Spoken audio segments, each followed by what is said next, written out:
Hi అండి, అందరికీ నమస్కారం.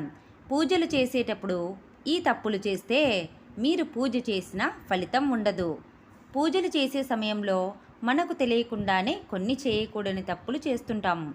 భగవంతుని పూజలో కొన్ని పవిత్రం కాని వస్తువులను ఉపయోగిస్తూ ఉంటాము. ఇవి అశుభానికి సంకేతమని సూచిస్తున్నారు వాస్తుశాస్త్ర నిపుణులు. అందువల్ల పూజ చేసేవారు ప్రతి ఒక్కరూ పూజా విధానం ఏ విధంగా ఉండాలి, ఏది పవిత్రమైంది, ఏ విధంగా పూజలు చేయాలి అనేది తెలుసుకోవాల్సిన అవసరం ఉంది. మనం పూజ చేసే సమయంలో పూజకు కింద పడిన పూలను పూజలో ఉపయోగించకూడదు. అలాగే వాసన చూసిన పూలను కూడా పూజకు వాడకూడదు.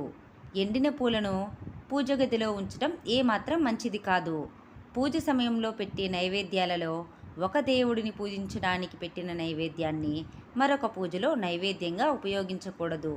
కాబట్టి ఏ దేవునికి ఏమి సమర్పించాలో తెలుసుకొని ఆయా దేవుళ్లకు ప్రీతిపాత్రమైన నైవేద్యాలు పెడితే మంచిదని వాస్తుశాస్త్ర నిపుణులు చెబుతున్నారు. ఇక అంతేకాదు, నైవేద్యాన్ని శుచి శుభ్రతతో తయారు చేసినవి, ఎలాంటి ఎంగిలి లేనివి పెట్టాల్సిన అవసరం ఉందని చెప్తున్నారు. పూజ చేసే ముందు నోటితో అశుభమైన విషయాలను మాట్లాడకూడదు. అంతేకాదు, ఎవరిపైన అనుచిత వ్యాఖ్యలు చేయకూడదు. భగవంతుని పూజకు మంత్రాలు చదవడానికి ఉపయోగించే నోటిని ఖచ్చితంగా పరిశుభ్రంగా ఉంచుకోవాలి. వచ్చి రాని మంత్రాలు చదవకూడదు.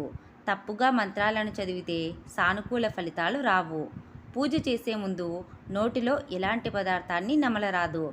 ఇక పూజలు చేస్తున్న సమయంలో ఒక దీపాన్ని మరొకటి ఉపయోగించి ఎప్పుడూ వెలిగించవద్దని చెబుతున్నారు. ఇది పేదరికాన్ని కలిగిస్తుందని, అనారోగ్యానికి కారణమవుతుందని వాస్తుశాస్త్ర నిపుణులు చెబుతున్నారు.